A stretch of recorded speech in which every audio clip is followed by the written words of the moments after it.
Hi, this is Midnight Dark. In a stifling 1912 Manhattan apartment, a young bride finds her husband's shadow moving on its own at night, slinking from the wall to stroke her throat with ice-cold fingers, whispering secrets of his double life as a serial strangler. In 20 seconds, watch the doppelganger unravel their marriage, a mirror that bleeds real blood, and the bride's desperate ritual to trap the shadow beast before it steals her face. From Dorothy Macardle's obscure 1928 collection, Earthbound Spirits, this, The Doppelganger's Kiss, will make you check your reflection twice. Subscribe or it might kiss you back. The Doppelganger's Kiss. The clock struck midnight in the cramped two-room flat on the Lower East Side of Manhattan. 1912. It's ticking like the heartbeat of a dying man. Mrs. Elizabeth Libby Hart, a slim woman of 24 with hair the color of raven wings and eyes that held the sadness of Irish immigrant dreams, sat at the kitchen table, her needle flying through the hem of a gentleman's shirt. The gas jet flickered, casting shadows that danced like thieves on the walls, and the street below buzzed with the clatter of elevated trains and the shouts of drunkards staggering from saloons. Her husband, Mr. Thomas Hart, a clerk at the gas works by day and a shadow by night, had not returned from his overtime. Libby smiled to herself, remembering their wedding 3 months prior, his promise of a better life in America, away from the famine fields of County Kerry. But as the candle burned low, the door ached open, and Thomas slipped in, his coat dripping rain that smelled of the river and something sharper, like copper pennies freshly minted. He was a man of 30, tall and lean, with a mustache trimmed neat and eyes that smiled even when his mouth did not. "Sorry, love," he murmured, kissing her forehead, his lips cold as marble. "The boss kept me late. Paperwork up to here." Libby laughed softly, setting aside her sewing to pour him tea from the samovar, its steam curling like ghosts. "You smell like the docks," she teased, wrinkling her nose. Thomas chuckled, hanging his hat on the peg, and as he did, his shadow fell across the wall, long, slender, but, it lingered a moment too long, fingers stretching toward the candle flame as if to pinch it out. Libby blinked, shaking her head. "The light plays tricks," she thought, serving the tea with sugar lumped from her savings. They ate in companionable silence, Thomas telling tales of the office, Mr. O'Reilly's fits, the new Irish lads causing trouble. But as he spoke, Libby noticed his shadow moving, subtly, like a puppet on strings. When he gestured with his hand, the shadow's arm lagged, then jerked forward, fingers curling as if grasping an invisible throat. "Thomas," she said softly, "your shadow, it's dancing." He paused, fork halfway to mouth, and turned, the gas jet flaring bright, the shadow still now matching his pose. "Tricks of the eye, dear," he said, smiling that way that made her heart flutter. "Too much sewing, your eyes need rest." They retired to the bedroom, a cramped nest with an iron bedstead and curtains yellowed by smoke. Thomas blew out the candle, the room plunging into darkness save for moonlight sifting through cracks. Libby curled against him, his arm heavy over her waist, breath rhythmic on her neck. Sleep came slow, the train rumble lulling her, but in the deeps of night, she stirred. Something touched her throat, light as a feather, cold as grave dirt. Her eyes fluttered open, and in the silver glow, she saw it. Thomas's shadow, detached from his body, standing at the bedfoot. It leaned forward, fingers, long, jointed like spider legs, extending to stroke her skin, tracing the vein in her neck with nails that scratched like whispers. Libby gasped, body freezing, as the shadow's face, a dark oval, hovered close, mouth opening in a silent yawn that revealed teeth like shards of glass. "Thomas," she whispered, shaking him, but he snored on, unmoving. The shadow retreated, sliding back into his form like smoke into lungs, but its touch lingered, a cold brand on her throat. Dawn brought relief, Thomas stirring with a yawn, kissing her cheek. "Bad dreams?" he asked, noting her pallor. Libby nodded, forcing a smile. But as he dressed for work, his shadow lagged again, eyes fixing on her with hunger. Days blurred into a nightmare of doubt.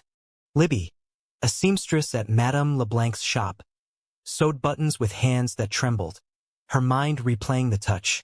Colleagues noticed. Mrs. O'Flaherty, a widow of 50 with a face like cracked porcelain, leaned in during lunch. "You look Aunt, girl. Is it the husband? Men have shadows, you know, dark ones that steal the light." Libby laughed nervously, but O'Flaherty's eyes narrowed. "My daughter married a man like that, in Dublin. 'Twas. His shadow walked at night, choking her in sleep. She died blue, poor lamb, and the priest said it was the doppelganger, the double, come to claim what's his." Libby dismissed it as old wives' tales. But that night, the shadow returned. As Thomas slept, it peeled from the bed like oil from water, slinking across the floor on all fours, joints cracking like breaking twigs. It climbed the wall, inverted, head hanging down, eyes glowing yellow in the moonlight. Libby bolted upright, scream stuck in throat, as it dropped silently, landing beside the bed. Fingers reached, stroking her arm, nails leaving welts that burned like brimstone. "Mine," it whispered, voice a rusty hinge. Thomas's tone twisted into something wet and hungry. "Your face, Mine," she shrieked, waking Thomas, who sat up blinking. "What is it, love?" The shadow vanished, slipping back into him like a snake into its skin. "Nothing," Libby lied, heart pounding, the welts throbbing.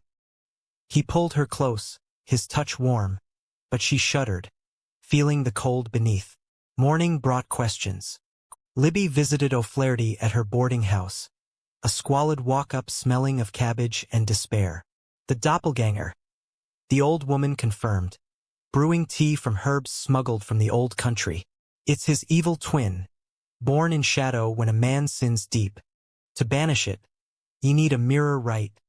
Trap it at dawn, shatter the glass with holy water." Libby's stomach churned. Thomas, her Thomas, sinful? He was kind, loving, but late nights at the gas works. What if the shadow knew secrets he hid? That evening, Libby followed him. Slipping through alleys, skirt hiked for speed. She tracked his figure to a dive called the Black Rose, where sailors and dockers drowned sorrows in gin.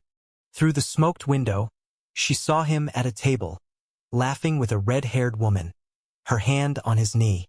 Rage burned, but as he leaned in for a kiss, his shadow detached, writhing on the wall like a worm, mouth open in silent laughter. Libby fled, tears blinding, the welts on her arm pulsing in time with her heart.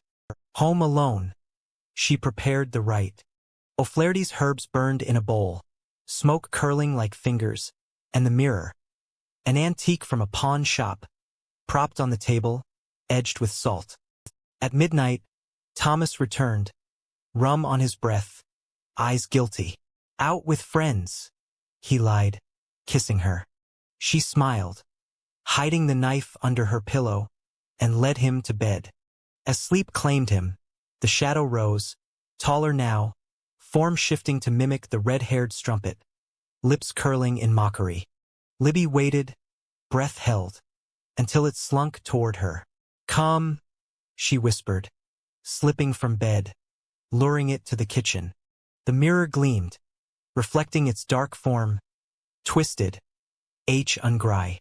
It reached, fingers brushing her throat, and she dashed the holy water, vial from St. Patrick's, across the glass. The mirror cracked like thunder, shards flying, the shadow trapped in reflections, screaming as it shattered into pieces that cut like knives. Thomas woke screaming, body convulsing, shadow flesh peeling from his skin like burnt paper, revealing the true man beneath, scarred, sinful, but human.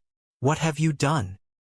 he gasped, as the pieces of shadow crawled across the floor, reforming into miniature doppelgangers that nibbled at his toes. Libby stood over him, knife in hand, eyes hard. "Ended it," she said, plunging the blade into his heart. He gurgled, shadows fleeing like smoke, and died with a sigh, the red-haired woman's name on his lips. Libby burned the body in the hearth, pieces of mirror scattered in the ashes, and fled to O'Flaherty. "You killed him," the old woman said, not accusing but knowing. "Better the man than the monster." Libby nodded, but nights brought dreams. Shadows in mirrors, whispering her name, fingers from the glass reaching. In 1915, she died in an asylum, mouth foaming, eyes staring at nothing. The doctors called it hysteria, but the nurse who found her saw it. A shadow on the wall, kissing her cold lips. Years later, the flat stood empty, rented to newcomers who heard whispers at night. "Who's there?" They'd call, and the shadow would answer with a kiss.